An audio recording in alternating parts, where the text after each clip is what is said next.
was the kind of heat that crushed bones, the kind that cooked flesh, the kind that even machines could not survive for long.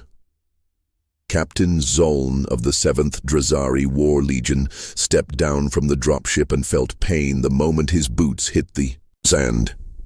The sand was glowing red in places. His armored suit beeped, trying to cool his body. The system was already overheating. "We have landed," he said, his voice dry and tight. "Stay alert, move fast, we get the core and we leave." Behind him, 9 elite Drazari soldiers followed. They were tall, armored, strong, trained for every kind of battle. But none of them had trained for this planet. Planet K-92 was a dead world. No rivers, no clouds, just wind, dust, and heat. But buried under the surface was an ancient energy core, still alive. Their mission was simple: recover the core before the enemy did. But even simple missions can turn into nightmares. "One," soldier screamed. It was Zarn, the youngest of the squad. He had fallen to his knees, clutching his arm. His armor had cracked from the heat. Skin peeled off. Blisters bubbled. Another soldier ran to help, but the heat from the sand had melted part of his boot. Zoln cursed. "Keep moving. Stay on the rock path." There wasn't much of a path, just a thin line of black stone leading toward the hills. The sand all around looked like lava, glowing and shifting. The sun above had no mercy. It was 3 times larger than their own sun back home. They were trained to fight, but they were not ready to burn. The squad moved quickly, their steps careful. The air shimmered, their vision blurred. Even the air smelled like fire. Then they saw something strange, a figure far ahead, past the hills, not wearing armor, not running, not melting. "Walking, Commander," said Rek, the heavy gunner. "Do you see that?" Zoln zoomed in with his helmet lens. "I see it." It was a human, a woman, standing alone on the sand. She wasn't wearing a helmet or suit, just a long cloth wrapped around her body like a robe. Her skin was dark from the sun, but her face looked calm. Her hair flowed like black fire, and she was barefoot. "No one should be alive out here," said Rek. "It's a trick." "She's not even sweating," whispered someone. The team slowed down. Eyes wide, hearts beating faster, they watched her. She wasn't moving toward them. She wasn't afraid. She just stood there, as if she belonged to this land, as if the heat didn't dare touch her. Then she did something simple, but it made their blood freeze. She smiled, not a cruel smile, not a fake one, just a quiet, calm smile. And then she took a step forward, barefoot, on the burning sand. She didn't scream, didn't flinch, didn't even blink, and everywhere she walked, the sand beneath her feet turned grey, cooled. It stopped glowing. "What is this?" Zoln muttered. "Is this a weapon? A heat shield?" "No tech can do that," Rek replied. "And she's not carrying anything." The soldiers stood frozen. The wind blew hot air in their faces, but they couldn't look away. This human, this thing, she didn't make sense. Then she stopped again, stared at them, and slowly breathed out. It was soft, gentle, like wind through leaves. But the air changed. The heat around her faded. The red sand turned dark grey in a wide circle around her. The sky above her head dimmed, just a little. It was as if her breath had told the sun to back off, and it listened.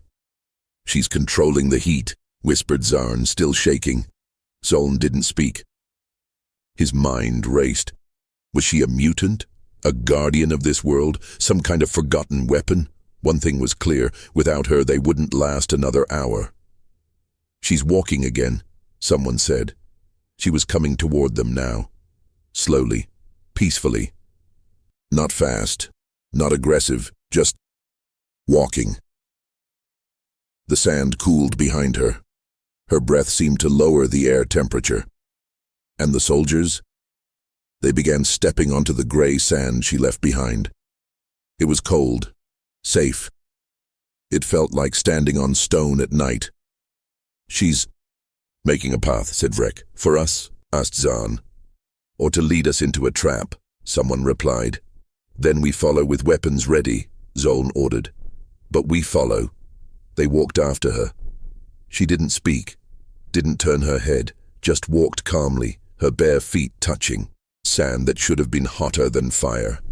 As they followed, their suits cooled, their bodies relaxed, the wind no longer felt deadly. Zarn whispered, "She saved me. I was dying. Now I can breathe." They walked for half an hour. Then she stopped again, turned around, and for the first time she spoke. Her voice was soft and slow, her words clear.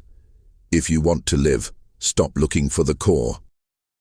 The soldiers froze. "What did she say?" asked one. Soln stepped forward. "Who are you?" She looked at him with calm eyes. "The planet listens to breath, not machines." Soln frowned. "What does that mean?" She didn't answer, just looked at the ground. Then she knelt and placed her hand on the sand. And the earth responded. A low hum began under their feet. The sand shifted, cracks opened, and cool air rose from below. The surface cooled even more. One of the soldiers dropped to his knees, gasping. The air felt like a mountain spring. How is she doing this?" someone asked. Vrek said, "I think she's part of this world." "No," said Joln. "She's something older." The woman stood, looked at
After the human woman disappeared, the soldiers waited. They thought maybe she would come back. Maybe the cold air she brought would stay. But the quiet didn't last. The moment she vanished, the ground began to warm again. The lava rivers in the canyon bubbled. The air thickened. The sky turned orange and the wind screamed. Captain Zoln stood at the edge of the canyon, staring down at the sleeping energy core. It no longer glowed. It looked calm, like a heart that had stopped beating but was not dead. He turned to his soldiers. "Prepare the extraction plan. We take the core before it wakes." Vrek, the heavy gunner, looked unsure. Sir, I don't think we should touch it. Zoln narrowed his eyes. Why? Vrek pointed at the sand. Because the moment she left, the heat came back. This planet doesn't want us here. She said not to touch the core, Zarn added quietly. She warned us. She's gone, Zoln replied. She was useful, but now she's nothing. We finished the mission. He activated his comms. Deploy the drill bots. Tiny machines flew from their ship. They buzzed through the air and dropped into the canyon. They began to dig into the stone around the core. Sparks flew, steam hissed. The machines beeped, calculating how to safely extract the core without overheating. But then something strange happened. The drills stopped. They froze in place. One by one, the machines melted. No explosion, no sound, just silent failure. Like the planet itself had told them no. System malfunction, said one soldier. No, Vrek replied. This place is alive. Solon clenched his fists. Enough fear. We'll go down ourselves. Manual extraction. He turned to the group. Gear up. Full heat suits. Oxygen tanks. We're not leaving empty-handed. The soldiers moved quickly. They put on heavier gear, powered suits built for volcanic zones. Their faces were red with sweat, but they didn't complain. Orders were orders. They descended into the canyon. The heat grew worse with every step. Their boots sank into soft rock. One soldier coughed, another slipped. Zahn, still weak from before, stumbled and fell. Zoln growled, "Stay on your feet." Zahn tried to stand, but then, he screamed. A wave of heat exploded from the rocks below. His suit caught fire from the inside. He ripped off his helmet, gasping for air. His eyes rolled back. He collapsed. "Zarn!" someone shouted. Vrek ran forward, grabbing Zarn's body. His skin was red and blistered. He was barely breathing. "Pull him back!" Zoln shouted. "We're not losing another one." They pulled Zarn to a cooler area near a stone wall. The medbot tried to help, but the heat fried its circuits. Zarn's breathing slowed. His hands trembled. His lips turned blue. "We're losing him," whispered Vrek. Everyone looked at Zoln. "Do something," shouted one soldier. Zoln stepped back. His own suit was overheating. His vision was going blurry. He looked up at the cliff above them. And there, she stood again. The human. She was back. Still barefoot. Still calm. She walked along the canyon wall as if the heat didn't matter. Her long robe flowed behind her like smoke. "How is she alive?" whispered a soldier. "She disappeared," Vrek said. "I saw it with my own eyes." "She came back," another said. "For him?" The woman walked to the edge of the ledge and looked down at them. Her eyes rested on Zarn's broken body, then she did it again. She exhaled. One deep breath. It rolled through the canyon like a cold wind, and everything changed. The air around Zarn turned cool. His skin stopped burning. His breathing steadied. The blisters faded slightly. Even the lava near them slowed, turning from bright orange to dull red. "Impossible," Zoln whispered. She jumped down into the canyon, no sound, no fear. She landed beside Zarn, knelt next to him, and touched his forehead with her fingers. She looked up at Zoln. "He doesn't belong here," she said softly. "None of you do." Zoln stepped forward. "You could have let him die." She nodded slowly. "Yes." "Why didn't you?" She looked down at Zarn. "Because he still listens. You do not." Zoln's voice grew sharp. "We came for the energy core. We won't leave without it." Her eyes turned colder. "If you take it, the planet will burn everything." "We'll survive," Zoln said. "No," she replied. "You won't." Zoln aimed his weapon at her. She didn't flinch. "You're not normal," he said. "You're not just a human. What are you?" She looked at the rocks. Once, I was like you. But then I listened. Listened to what? She pointed to the ground. To the breath under the surface. The team stood in silence. The air was still. Then the ground shook. A deep rumble echoed through the canyon. Cracks appeared in the stone. The core began to pulse again. Blue light growing brighter. The lava flowed faster. The planet was waking up. "What did you do?" shouted Zoln. "I did nothing," she said. "The planet hears your greed." She looked at Zarn one last time. He must choose. Zarn opened his eyes. His voice was weak. "Choose what?" "To breathe with the planet," she whispered, "or die with your kind." Then she stood up, walked away again, and disappeared into the canyon wall, just like before. The rumbling grew stronger. The canyon shook. The soldiers panicked. "What now, Captain?" "We hold position," Zoln yelled. "We take the core." "Now." "But Zarn, he's a soldier. He knows the cost." Rex stepped in front of Zoln. "No, I won't let him die." Zoln raised his gun. "Move." Vreek raised his own. "She saved him. She's not our enemy." "This is mutiny."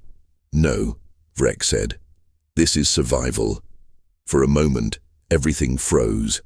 Guns aimed, soldiers waiting. Then the ground opened. A giant breath of cold air burst. From below, it knocked everyone off their feet, but instead of fire, it brought ice. The lava turned to stone. The canyon cooled. The light from the core dimmed again. And then, a voice echoed in their minds. It wasn't hers. It wasn't human. It was the planet, and it whispered, "Leave." The soldiers ran. No one gave the order. They just ran. Back up the canyon, back to their ship. Zarn, now walking again, looked back one last time. She was there, watching. He raised a hand to her. She nodded, then turned, and walked deeper into the earth. Back on the ship, the crew sat in silence. No one cheered. No one laughed. Zoln sat in the corner, staring at the floor.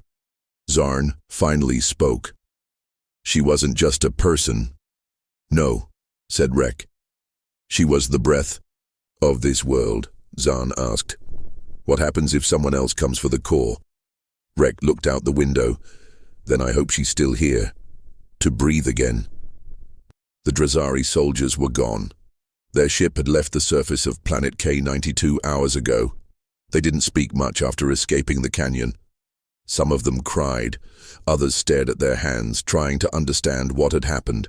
But deep in the desert, the story was not over. Another ship was landing. It was not Drazari. It was from the Tolari Union, a powerful alien empire known for one thing, taking what they wanted. The Tolari ship was big, black, and shaped like a claw. It landed hard, kicking up dust storms that spun like angry ghosts. The sand screamed as metal feet crushed it.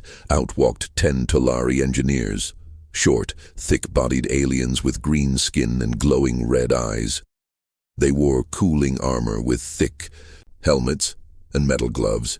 Each one carried heavy tools, scanners, and gear. Behind them walked one figure, taller, thinner, wearing no helmet, Commander Yask. He was known across 4 galaxies. Ruthless, cold, smart. He looked at the desert and smiled. Finally, he said, "The energy core sleeps again, perfect for extraction." His second-in-command, a fat engineer named Kulb, checked the scanner. No other life signs, no heat traps, no enemy signals. The Drazari were here, but they left in a hurry. "Cowards," Yask said. "They gave up too fast." Kulb hesitated. "Sir, the logs say a human was spotted near the core. She stopped the heat, walked barefoot." Yask laughed. "A story for children?" "No, sir. Their captain logged it before he left.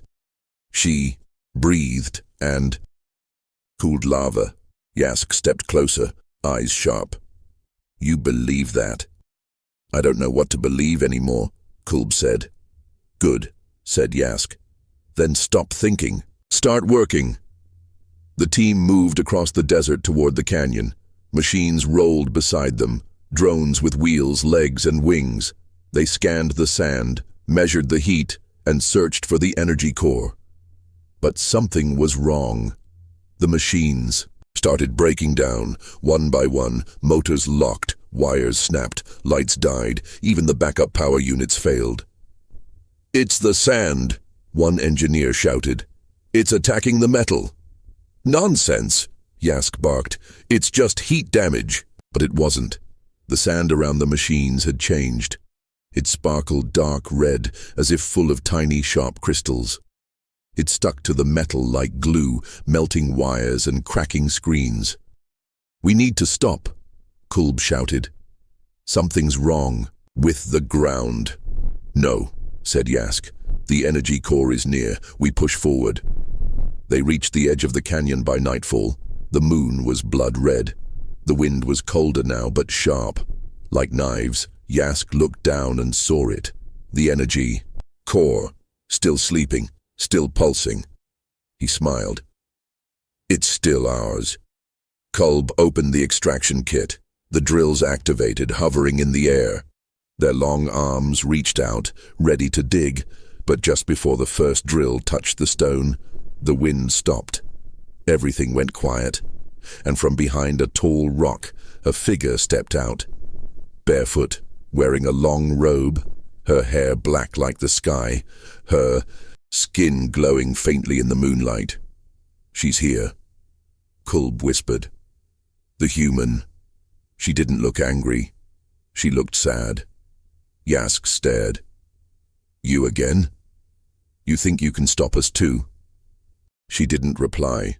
Instead, she looked at the broken machines behind them, the ones the desert had eaten. She walked toward them. "Stop her," Yask shouted. But no one moved. She reached the nearest machine. It was sparking, dying. She bent down, placed her hand on it, and breathed out, soft, gentle, like before. The machine stopped shaking. The sparks faded. Then it turned back on. Full power. The screen glowed bright blue. The arms moved smoothly. The sensors lit up. "Impossible," Kulb said. "She fixed it." The other machines started glowing too, one after another. She hadn't even touched them, just breathed. And the machines obeyed. She turned to them now. Her eyes were calm, but firm. "This world is not broken," she said softly. "It just doesn't trust you," Yask growled. "You fixed the machines. Why? To help us?" "No," she replied. "To give you a chance." "A chance for what?" "To leave," she said. "With your lives."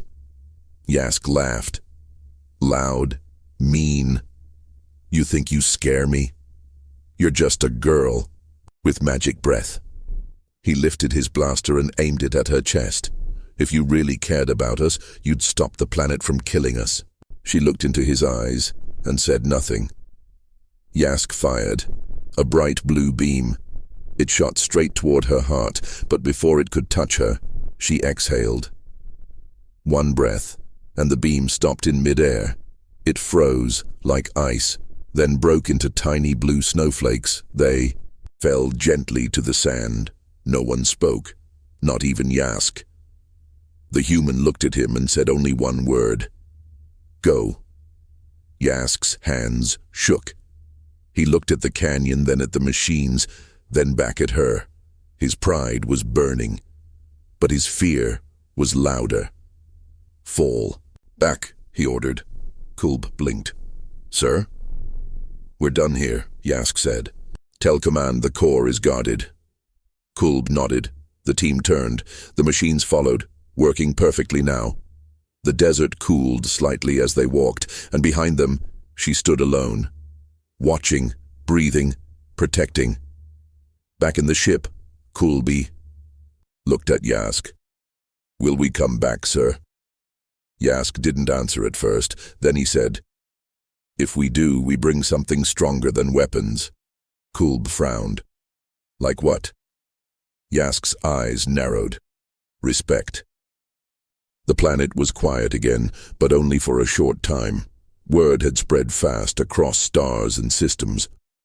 2 alien empires had come for the energy core and failed. They had spoken of a strange human woman who breathed like winter and made fire freeze. Most laughed at the reports. But not General Thrag. He was a warlord, a conqueror. His body was part flesh, part machine, with thick arms, glowing red veins, and a face that looked like cracked stone. His army was made of ice troopers, elite soldiers trained to fight inside frozen moons and sub-zero space mines. His weapons ran on frost energy. He didn't believe in mercy, he believed in control, and he was coming for the core. His ship entered, the desert like a falling star, a giant black triangle covered in frost armor. When it landed, the sand turned white. The heat vanished. A cloud of cold spread like poison. Thrag stepped out first. The ground cracked beneath his boots. He looked at the endless dunes and laughed. "This planet is hot," he said. "It will freeze under my feet." Behind him, hundreds of ice troopers marched. White armor, frost rifles, faces hidden behind frozen visors. The air around them steamed because the heat was fighting back. But they had brought something stronger this time. The ice cannons. Huge machines pulled behind tanks, powered by frozen cores. Each one could shoot a beam so cold it could freeze a volcano in seconds. Thrag looked at the sky. "Let's kill the sun," he said. The army marched toward the canyon. The sand hissed under their feet. The machines groaned, pushing forward through thick, angry wind. They reached the cliff. The energy core was still there, sleeping. Thrag smiled. "This time, we don't ask. We don't drill. We freeze it, and we take it." "Sir," one soldier said, scanning the area, "there's no life detected, but the air feels wrong." "Then your scanner is broken." He raised his fist. "Fire." The cannons. The order echoed through the air. The ice cannons locked into position. Gears turned. Cold light charged. The troopers aimed their weapons at the heart of the canyon. Then they fired. A blast of white beams shot down into the rocks. Lava hardened instantly. The energy core dimmed, coated in frost. The wind stopped. Even the clouds froze in place. Thrag laughed. "It's over." But then, the temperature rose. Fast. Too fast. The frost began to melt. The white light turned yellow, then red, then gold, and over the canyon edge, a bright light rose, the sun, but not just any sun, a second sun, hotter, brighter, and standing in front of it. She returned, the human woman, barefoot, unburned, eyes glowing like fire. She stood on the cliff, wind lifting her. Robe, her skin shimmered, and every step she took melted the ice around her. Thrag's smile faded. "No," he whispered. The troopers aimed their weapons, but their armor began to drip. Their frost rifles overheated. One exploded, another melted. Thrag shouted, "Hold formation!" But the heat was rising too fast. One cannon collapsed. Its frozen engine cracked, then burst into steam. The energy core pulsed beneath the melting rock. The sun above them grew even brighter. "She brought the sun too early," one soldier cried. "She is the sun," another said, dropping his weapon. She stepped forward down into the canyon toward them. No fear, no anger, only sorrow. "You've brought weapons of winter," she said softly. "But this planet was born in fire." Thrag aimed, a glowing sword at her. "You're no god," she said. "I'm a lesson."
The desert had scars now, melted tanks, frozen craters, burnt machine bones buried under sand. But still, the human stood, alone. She didn't sleep much. She didn't eat. She only watched the sky, waiting, because something else was coming. Something older than war. Far across the galaxy, in a cold, silent system, a species called the Valkorians sat in the dark. They had no eyes, no faces, no blood. They were shadows with sharp teeth and long claws, born in black holes, fed by fear. The Valkorians didn't use ships. They moved through void tunnels, rips in space that only creatures of shadow could pass through. They didn't want the energy core. They wanted the one who guarded it. They had watched her from the dark, and now they wanted to break her, one quiet night. The sky over the canyon cracked open. A black wound tore through the stars, and from it, the Valkorians fell. They had no voices, only hisses. They moved like smoke. 20 of them landed silently in the sand, then 50, then hundreds, each one different. Some had wings, some had 4 arms, some crawled like spiders, but all of them hated light. She felt them coming before she saw them. The ground shook slightly. The air grew heavy. The stars above her dimmed, as if the sky itself was afraid. She stood at the edge of the canyon, barefoot, calm. Her hair blew in the wind, and then she spoke softly. "I know you're here." The Valkorians didn't answer. They didn't speak. They simply charged, faster than bullets.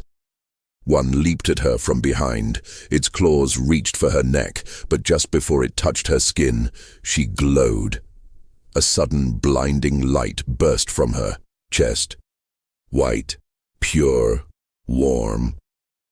The shadow screamed as it hit the ground, shaking like a dying flame.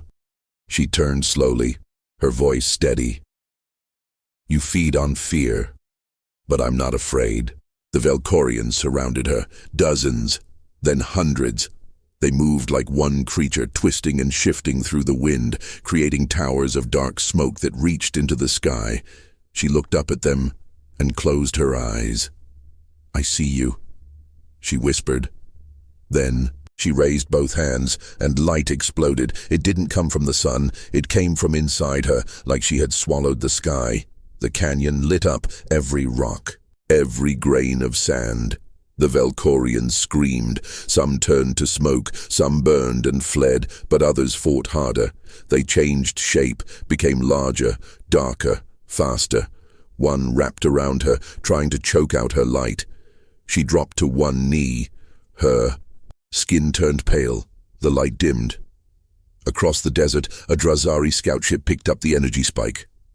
"Sir, she's fighting," the pilot said. "They've sent the Valkorians." "Those things only hunt legends," the captain whispered. "We should help." "No," he said, shaking his head. "We watch." Back in the canyon, the battle raged. Her feet burned in the sand. Her light flickered. The shadows pressed harder. They whispered through the wind now. "You are alone. You are weak. You will fade." She dropped both hands, knees in the sand, eyes closed, and then she smiled. "You forgot," she said. "I was born in fire." And her body lit up again. But this time it wasn't a burst. It was a wave, a pulse. The light didn't blind. It healed. The canyon bloomed. Old rock turned to glass. Dead machines came back to life, and the Valkorians, once screaming, went silent. One by one, they vanished into smoke, and the wind said nothing. Only peace. She sat down now, exhausted, her skin warm, her breath slow. But she was alive, and the planet was safe, for now. On a nearby hill, a lone Valkorian remained, smaller than the others. It didn't attack. It simply watched her. She turned to it. "You're still here." It hissed softly but didn't move. "You don't have to vanish," she said gently. "You can change." It tilted its head. "I was once like you. lost in the dark, cold inside. The shadow blinked. If shadows could blink. "Stay," she said. "Learn." And it did not leave. It melted into the ground and became part of the soil, part of the planet. That night, the stars returned to the sky. The wind was warm, and the machines near the energy core hummed like they were singing. She lay on the canyon floor, looking at the moon, alone but no longer lonely, because even shadows now remembered her light. End of Part 5 to be continued. In Part 6, they brought a storm to crush her, but the wind changed sides. The canyon had been quiet for 3 days, no fire, no shadows, no war, just heat, sand, and the soft hum of the energy core sleeping below the rocks. She sat near the edge, eyes closed, listening. But peace never lasted long here, because power always called for power, and now something new was coming, not armies, not monsters, but a storm built by machines and hate. Across the sky, metal clouds moved in fast. They weren't natural, they weren't soft, they were shaped like fists, dark grey with blinking lights and long wires hanging like spider legs. The storm came from the Zanari hive, a machine race that had no leaders, no voices, only one mission: delete all threats to galactic order. They didn't care about the energy core, they only cared about her, because their scanners said she was impossible, and that meant she had to be destroyed. The sky turned black in the middle of the day. Thunder rolled across the desert. But it was not thunder, it was metal wings. Thousands of small drones buzzed out of the clouds, shaped like knives, each one sharp enough to slice a starship's hull. Behind them, giant walking towers dropped from above, shaking the sand. Each one carried a storm core, machines that made fake wind, fake rain, fake lightning. But it was not water that fell. It was acid, burning, melting. The machines wanted to break the land first, then break her. She stood and faced the wind. The air stung her face. But she didn't flinch. The sand spun around her feet, lifting in wild circles. She raised her hand and spoke softly. "I don't fight storms," she said. "I speak to them." One drone flew low, fast and deadly. It aimed at her neck. She didn't move, but the wind did. It changed direction in 1 second, snapping the drone into a nearby rock like a toy. The next drone tried to shoot a bolt of red energy, but the bolt turned around, reversed midair, and hit the drone itself. More drones came. 50, then 100, but the wind became wild, like it knew her, like it had been waiting. Far above, inside the hive's storm ship, the AI core watched. Subject resists gravity. Subject shifts wind patterns unnaturally. Subject violates physical law. The hive sent more machines, larger, stronger. They dropped a black cube from orbit, a weather crusher. It landed like a bomb, making the earth shake. It created a super tornado. It was meant to suck her into the sky and tear her apart, but the tornado spun once, twice, and then slowed, stopped, and turned the other way, back toward the machine. Towers, it ripped off their legs, snapped their arms, pulled drones into the clouds. The hive tried to fight it, but it was their own storm turning against them. She walked forward, into the wind, barefoot still. Her robe snapped behind her like a flag. The wind whispered through her hair, not screaming, singing, because she wasn't alone, not anymore. The planet was with her. The storm was hers now. One hive walker aimed its cannon. She looked up at it. Fall. And the wind obeyed. It punched the walker's chest. The whole tower collapsed like paper. Another tried to flee, wings spinning, gears whining. She pointed at the sky. The wind rose upward and dragged it down. Hard. Dust exploded across the sand. Tabai. Sky cracked again. This time from above, a blue beam fell toward her, massive, wide, full of energy. It was the hive's final weapon. She couldn't outrun it, so she didn't try. She lifted her arms and welcomed the wind.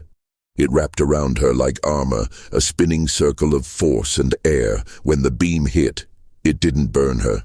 It broke apart, scattered, as if the wind shredded the light itself, and when the smoke cleared, she was still standing. The hive didn't understand. They couldn't. They sent one last message through the storm. You are not coded. You are not known. You must be removed. She replied with only one word. No. The storm ship began to spin. Its engines lost balance. The clouds it had created turned against it. Wind roared upward, lifting the massive machine into its own. Storm, spinning, tilting, breaking, then silence. A bright flash above, and the ship vanished. The storm died with it. The sky turned blue again.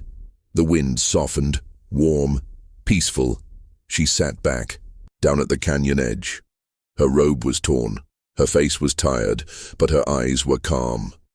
The energy core pulsed below, still safe. Somewhere far away, on a trade station, a message blinked on a control screen.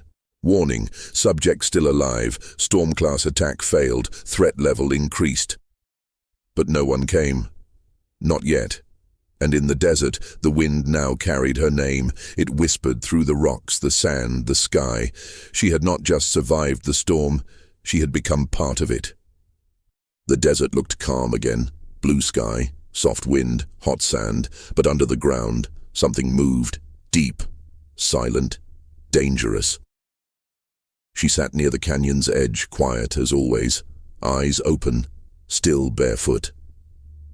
The energy core beneath the rocks was safe, for now. But she could feel it. The planet was nervous, like something was crawling beneath its skin. Far beneath her feet, deep in the stone layers, a new threat arrived. They were called the Tharnex, a mining species from a shattered moon. They had no eyes, only thick claws and metal teeth. They lived underground. They didn't speak with mouths. They spoke through vibrations in the dirt. To them, she was nothing, just a soft creature walking on their roof. They wanted the energy core, but instead of fighting above, they planned to dig below, to steal it from under her, to trap her inside the earth. The first sign came at night. The ground made a strange, low hum, then a crack, then silence again. She opened her eyes, looked at the ground, spoke one word. Trouble. Under. The canyon floor, machines drilled fast, giant spinning heads carved deep tunnels. The Tharnex moved behind them, wearing armored suits of stone and bone. They had maps, they had blueprints, and they had one goal. Crack the core, bury the human. The next day, she stood at the canyon center. She tapped her bare foot once on the ground, softly, listening. She heard them, not with ears, but with the bones in her feet. Hundreds, maybe thousands, coming closer, faster. She spoke to the ground beneath her. You're not alone. I'm still here. The earth was quiet, but it heard her. Suddenly, the sand near her exploded upward. A massive claw reached for her leg, fast as a striking snake. She stepped back just in time, but more cracks appeared. Then giant mouths opened in the ground. Teeth, made of stone, voices buzzing like angry drills. The Tharnex had arrived. One of them stood taller than the rest. It wore a helmet made of fossil rock. Its arms were drills. Its legs were hammers. It roared in its own language. The ground shook. Tunnels opened around her. They wanted to swallow her whole. She didn't run. She knelt and placed her palm on the dirt, whispered, I'm not standing on you. I'm standing with you. For a second, nothing happened. The Tharnex charged, but then the ground answered. The earth rose beneath her feet, not with fire, not with lava, but with life. Stone pillars shot up around her, forming a circle. The Tharnex hit them and bounced off. She stood in the middle, calm. The desert was fighting for her now. Beneath her, ancient roots awakened, roots older than any species.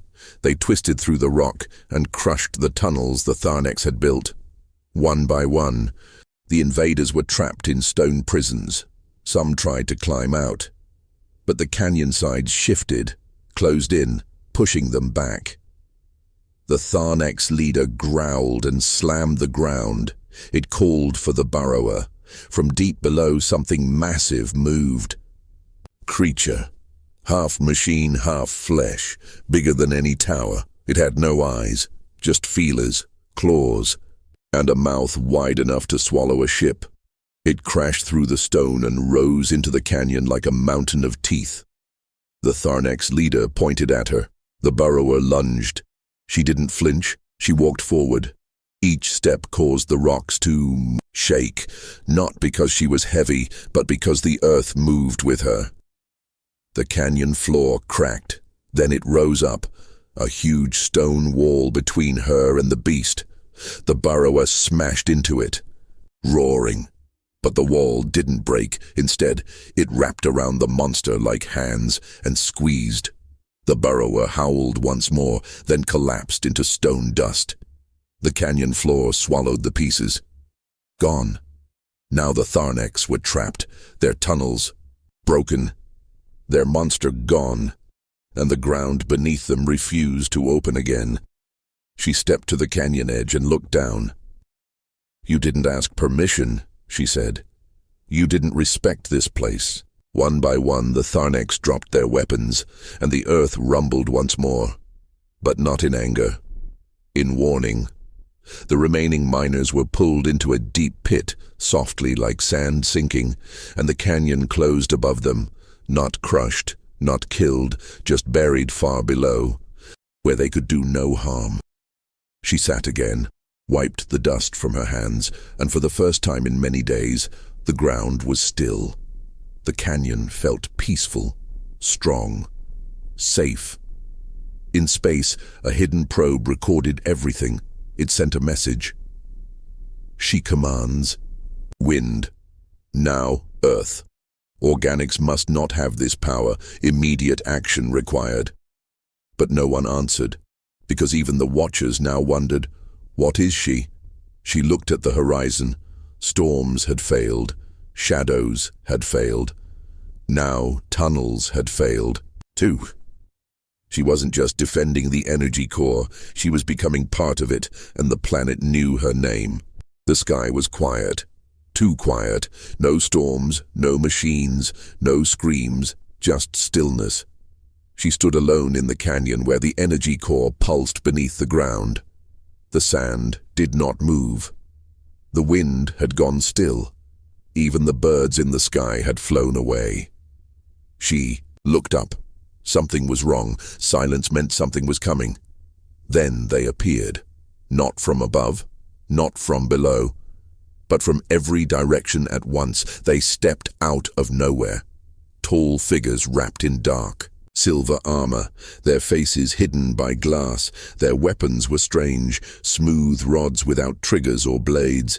They made no sound when they moved, not even their footsteps. She turned slowly, surrounded, 20, then 50, then 100, all watching. Her, but saying nothing. They were called the Null Ascendancy, Old Unknown, Feared.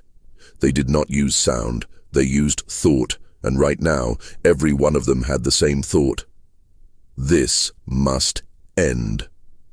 They had watched her fight storms, survive fire, command wind, control earth. To them, that was too dangerous. No creature should bend nature. No human should live after breaking the laws of power. So they came, to erase her, to unwrite her story. One stepped forward.